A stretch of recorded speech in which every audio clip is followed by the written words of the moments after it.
Welcome to another little quick and dirty type video here. Looks like the ULA packs and the rain shells can be a relatively popular thing. Looks like people want to learn about gear that actually has some practical use behind it and is more than just a backyard video. So with that in mind, I'm going to discuss probably the favorite topic for many people when it comes to the outdoors for some reason. Stoves. People love to discuss stoves. They'll talk about their spreadsheet results they have from their kitchen table, why XYZ stove is better than ABC stove, etc., etc., etc. I don't get too into that. I look at stoves just as a tool like anything else. There is no such thing as the best gear, or even what is the best gear overall for different situations. It's just what's the best gear for you, what are you doing, what is your goal, and what are you going to do out there, and even how lazy or ambitious you feel. And I'm no different. So I'm going to tell you why I use different stoves for different things. I'm not going to go into a deep dive of why one sub 3-ounce canister stove might be better than another 3-ounce canister stove. Yeah, there's differences, but at the end of the day, it's just some stamped metal parts from China, and it's really not that different versus another stove that's also about 35, 40 bucks. You can take some deeper dive into why one particular type of that stove might be different, and I'll certainly get the links for that. But from what I've seen with my experience, doesn't really make a huge difference. Most people boiling 2 cups of water to make some glop de jour, and over time you're just making another cup of glop de jour with one type of stove versus the other. So having said that, let's look into the different stove systems I use and why I use them, and maybe some alternative ideas based on my experience of why one stove or another type of system might work for you. So the first stove system I'm going to talk about technically is not a stove system. It simply means going cold. What that means is, quite obviously, I'm not taking a stove. There are different reasons why I do this, but the main reason overall is lack of a futz factor. I like to keep it simple sometimes, especially on longer hikes when I have a lot of daylight or if it's hotter out. Now, the main time I used this very effectively was on the Great Divide Trail in Canada. You're going through the Canadian Rockies. In the summer, there's lots of daylight. Didn't get dark till 10, almost 11 o'clock at night, especially further north when I started. And more importantly, in many ways, is in grizzly bear country. So I would not have a stove. I would get to a spot, say 7:30, maybe 8 o'clock at night sometimes, have a meal, hike on half an hour. This worked beautifully. It was very simple to do, didn't have to futz with a stove. Easy peasy. But I also was not eating and sleeping in the same place where there are grizzly bears. Very simple. I wasn't ringing the dinner bell where I happened to be camping as well, and didn't have to worry about grizzly bears as much. Now, I don't really do this for weight savings because, frankly, when you add all the dried meat and the tortillas and the cheese or the bagels, it is heavier than a stove overall in some ways. I get it, not going to argue that. The main reason why I do it, as I said, is simplicity. I'm just pulling things out of my food bag. Even on longer hikes, going back to the dark ages when I did the Appalachian Trail, I did a cold breakfast. I like to get up in the morning, maybe have some kind of a bar or some gorp or something else quick, hike on a couple of hours, have a mid-morning break at 10 o'clock, and then I would have my breakfast of granola and dried milk and what have you to keep it simple.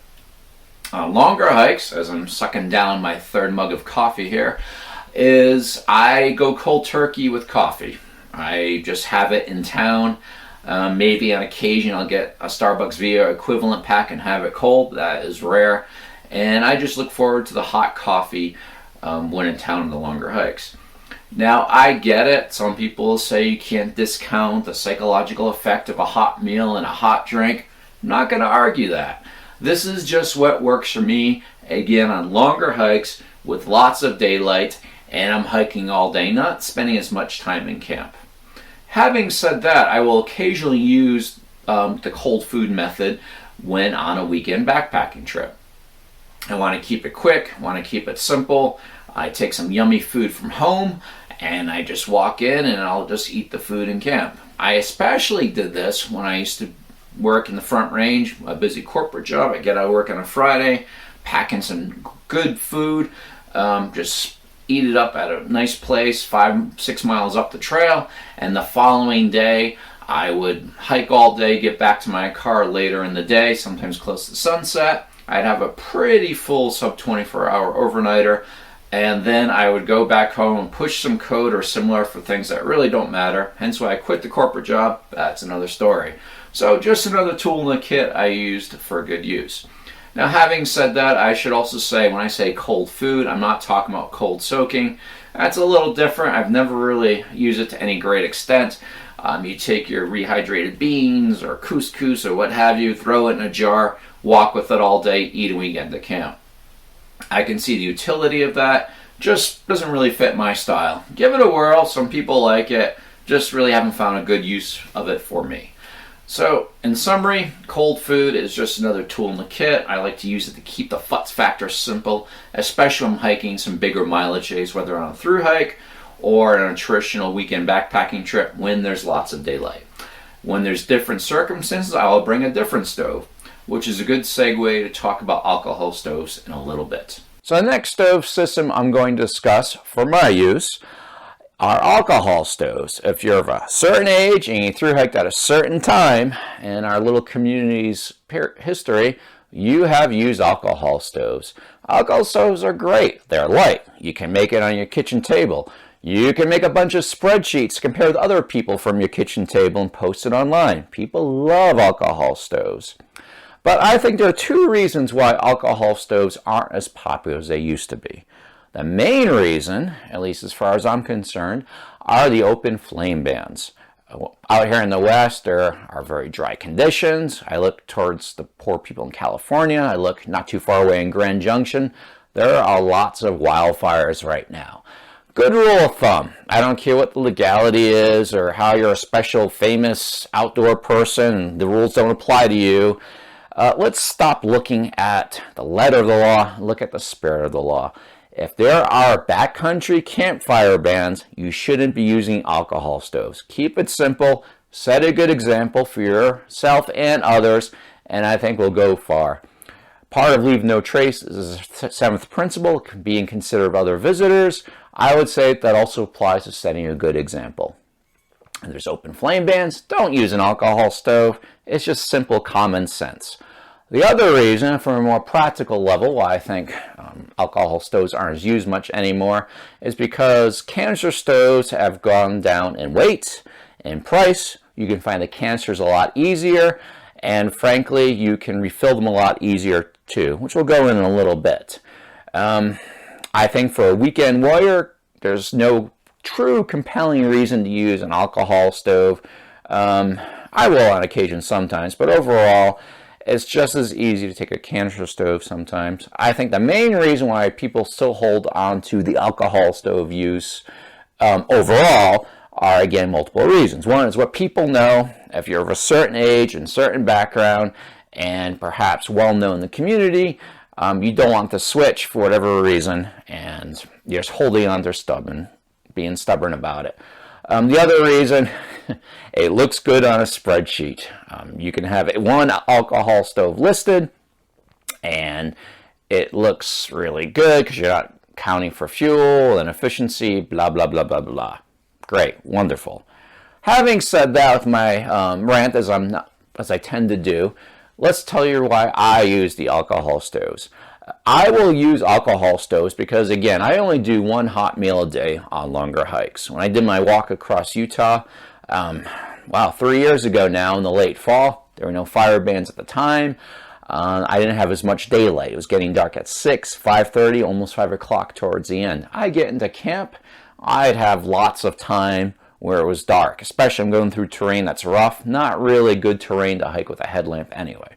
So I get into camp, got in the habit of what I did way back in the dark ages when I did the Appalachian Trail. I brew up a pot of hot cocoa at the end of the day for myself, read my book on the phone. It was great. It was relaxing. I had a great time on this walk because I'm doing one meal a day. Alcohol stoves aren't as efficient as other stoves, but if you're doing one meal a day with maybe a hot drink as I did, you can get 8 to 10 boils on a typical resupply. Worked out really beautifully for me. Having said that, when I do my longer hikes, as mentioned, I tend to go cold or I tend to just use a canister stove when Joan and I are out for a weekend and we're making lots of hot drinks and such. I was originally supposed to, at least plan to, do a extended New England walk from the Canadian border down to the Atlantic Ocean. That didn't materialize, but it was going to be in fall where it tends to be cooler and wet, but very beautiful, the foliage. I probably would have taken an alcohol stove because of the easy resupply in most of New England, especially get further south, as well as I'm only doing a hot meal a day and there were no open flame bans. Would have worked beautifully.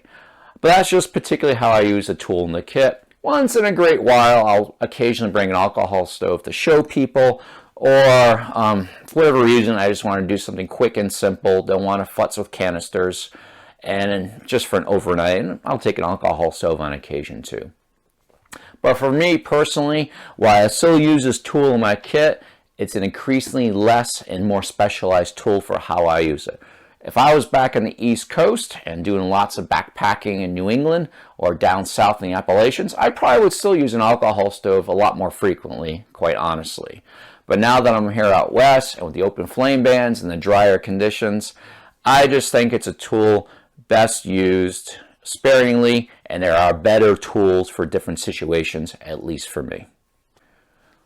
So the other stove I use fairly often at this point is a canister stove. In particular, the sub 3 ounce canister stove that's been around forever. I happen to use what's called a Coleman F1. It was made back 2007, 2008. Puts out as many BTUs as a Jetboil. Fairly wind resistant. Great little stove they don't make anymore. Unfortunately, it was all due to marketing why it didn't sell as well, in my opinion. You see Coleman, you don't think higher end, well-designed backpacking equipment, you think car camping equipment. So it didn't do well. Having said that, there's not a huge difference among the different stoves. In my opinion, a 3 ounce canister stove is pretty much the benchmark for how most people use the stove. Again, I'm not talking through hiking, I'm talking your average backpacker, the one who buys a lot of their stuff at a place called REI or for our Canadian friends at MEC. And it's just your standard stove we all are familiar with, the upright canister stove. You screw it on, you light it up, some have the electric starter, otherwise use a lighter, boil 2 cups of water fairly efficiently, comes in 4, 8, and 16 ounce sizes. Sorry, I'm an American, I'm dumb, we don't use metric as much, my apologies. You can do the conversion yourself. But in any case, the different sizes, fuel canisters available from most outdoor stores, even in Walmart nowadays. So fairly easy to get, especially in the more well-known long-distance trails. Even for through hiking, these seem to be fairly popular. I'll give the link in the description, but I recommend you go to Hiking Jim's site. He gives some realistic views of how long a canister will last. But if you do low to medium settings on your stove and you use maybe 2 cups of water and a hot drink, you get about 8 to 10 low boils out of a 4 ounce canister. And that seems to hold for most use. Obviously, it's windier or colder, it's going to change it. That's what I find with my use as well. I will typically, when Joan and I are going backpacking on the weekend, we're not doing super high mileage. We're doing about the 15 to 20 miles roughly, or the equivalent off-trail hiking all day through rougher terrain. So I'll have my cup of coffee in the morning, I'll make some hot granola, make a hot meal, definitely some hot drinks for the both of us at night, especially when we do more of our winter trips, or I should say cold weather, and works really well for us. So I'll use that type of canister stove. Now if I'm going solo and increasing less, but on weekends, I'll take the BRS stove that many of you are probably familiar with. It's a sub 1 ounce stove, not the most fuel efficient, not wind resistant at all. Good enough though to just make 2 cups of water. Has a low setting because of the small head. Doesn't really truly simmer that well because the heat's too concentrated. But it makes it for a relatively more efficient use. Not as efficient as say a pocket rocket or similar. I consider an alcohol substitute for solo use. I wouldn't bring on a solo hike because again, I don't like futzing around trying to look for fuel. Alcohol is still easier to find in many ways in my opinion, especially off the main routes. But if I was doing a weekend trip and wanted a canister stove and I was going solo, I would take this BRS stove. Works well enough. There's been reports in the field of mixed use. Fire Maple makes a slightly heavier stove that I haven't used, but Hiking Jim Adventures in Stoving swears by. Seems to be better manufacturing standards. So that's something else to look into. Now, having said that, these type of stoves kind of don't do as well in colder weather. Get below, say, 15 degrees Fahrenheit. Even below 20, I'll have to sleep with a canister when Joan and I do some winter cold weather trips here in Utah.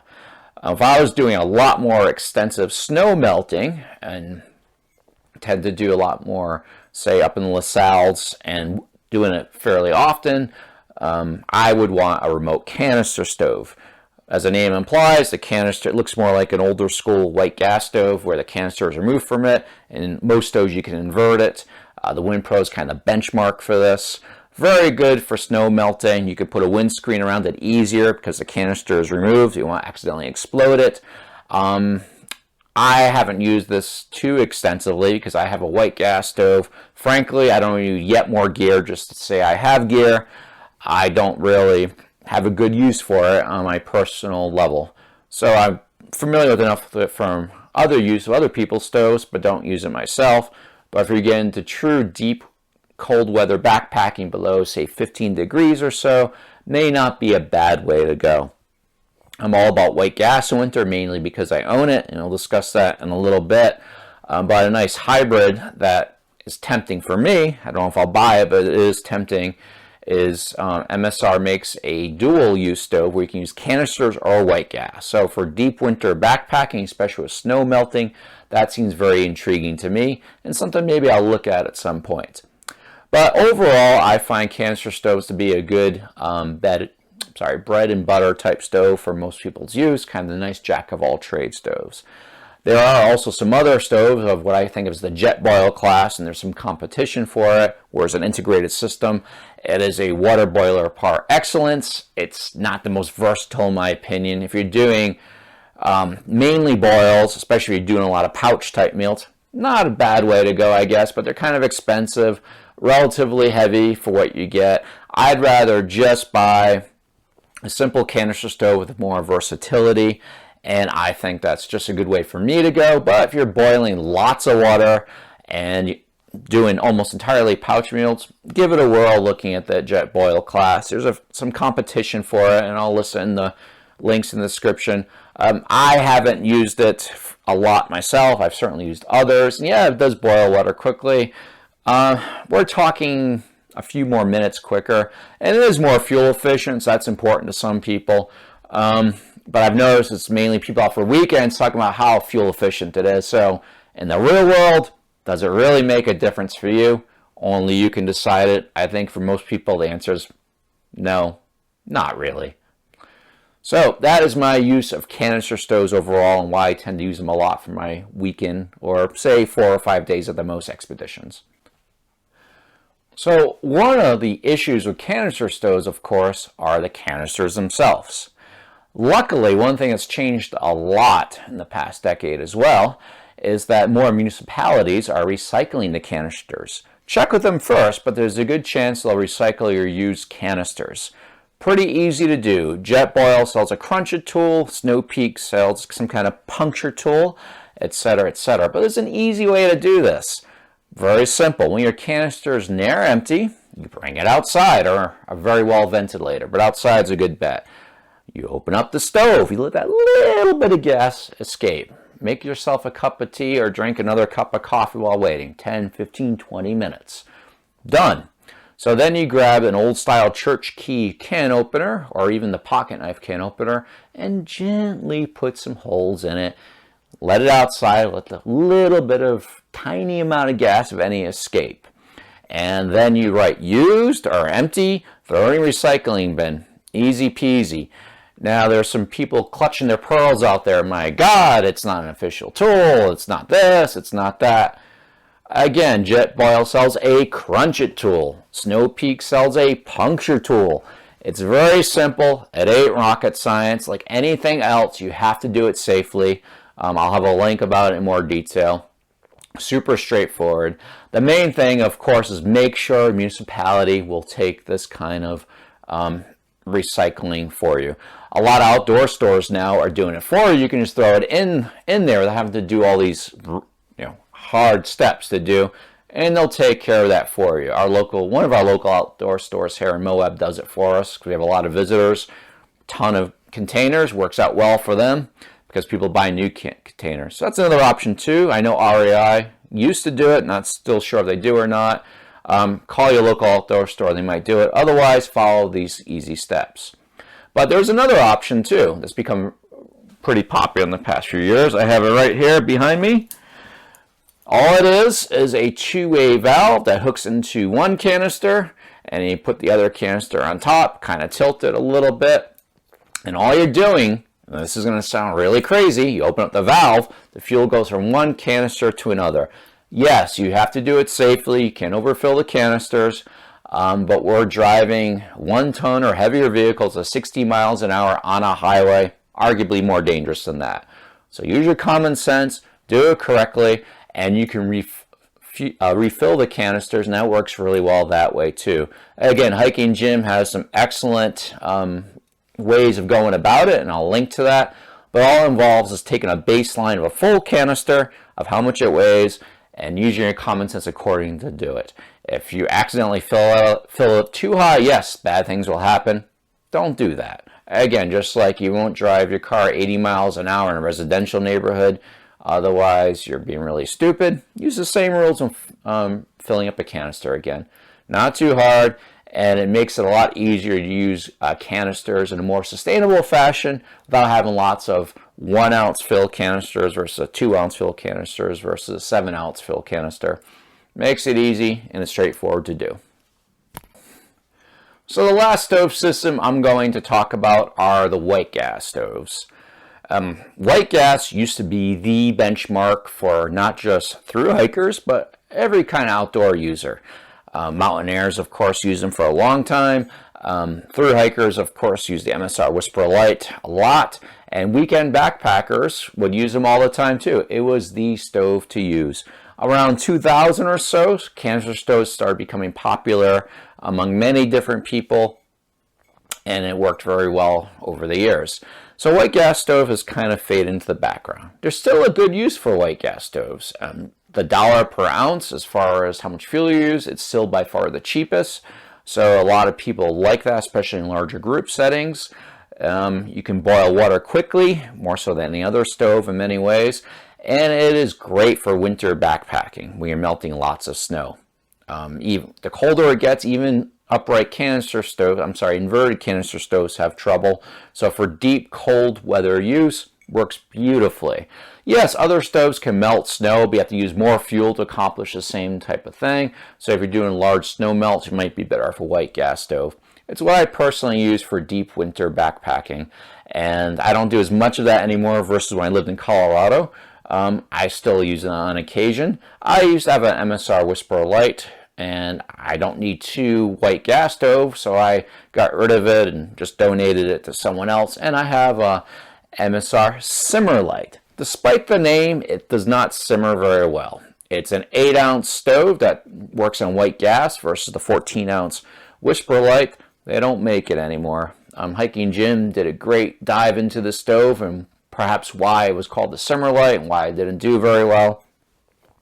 But if you're just doing some occasional, like for myself, white gas stove use and need a relatively light white gas stove at 8 ounces, it worked really well. They don't make it. Otherwise, you might want to look at the MSR Whisper Light. It's kind of the standard benchmark at this point. Not a lot of innovation white gas stoves because it's older technology. There's not really a big call for it versus the past. Frankly, unless you're doing a lot of winter backpacking or 2 or 3 times a year at the most, let's call it, or just want to play around with it for group use, probably don't need it. But it's a good tool to have in the kit, and it's why I still like using it on occasion. Again, I use a Simmer Light, not made anymore. Try the MSR Whisper Light. You can't go too wrong with that. And there's some other stoves, I'll put the links in for it. That's going to be more if you're doing mountaineering or doing a lot of multi-fuel use. But for most people, I think the MSR Whisper Light will fill that niche just fine if you need a white gas stove. Another stove system to talk about that I used in the past but haven't done in a long time, especially in the backcountry, are campfires. For many people, the campfire is the experience of not just camping but backpacking.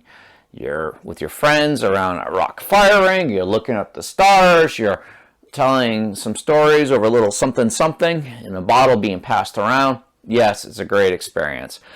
But hey, cooking on a campfire is very inefficient. So I haven't done that in God knows how long. I will also say, in my personal opinion, especially here out west, campfires are going the way of burying trash, making trenches, cutting down pine boughs for bedding. It is a relic of a past time.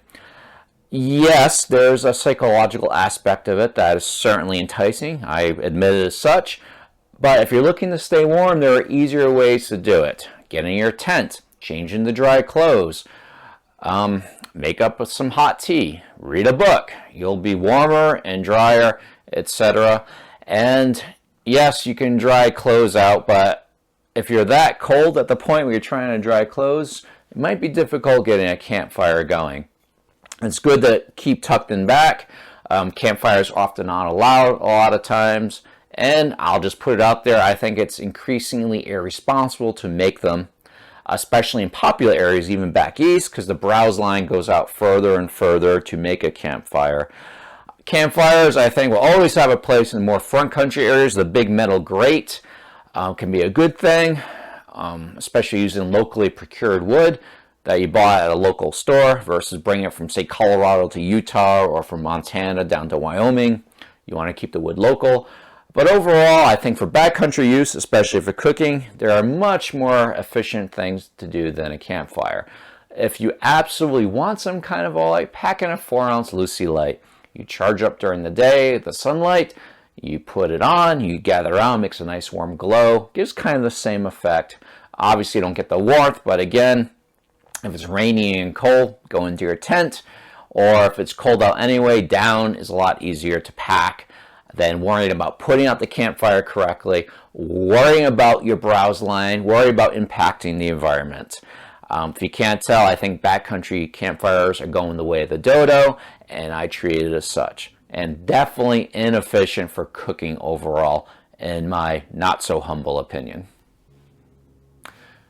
And with that, that is my very opinionated but practical look at what stoves works for me. I'm not going to try to tell you what is the best, because that's a bunch of nonsense used to sell clickbait. I will just tell you what works for me. This is just based on my experience. You may have a different experience. I live out here in Utah in the Colorado Plateau, where it's very dry and lots of fires not too far away. If I was back in my native New England, I might use a different stove system and have a different take on it. But that is the point. There is no such thing as the best stove, the best shell, the best tent, the best backpack. It's what's just going to work for you and your experience. I hope what I've talked about might help you narrow down what might work for you, but the best way to find what works for you is to go out there and do it. Despite what some internet expert might say, it may not or may not work for you. Look at their advice, take it with a grain of salt, and modify it for your needs and your experience, and I think you will find a system that works well for you.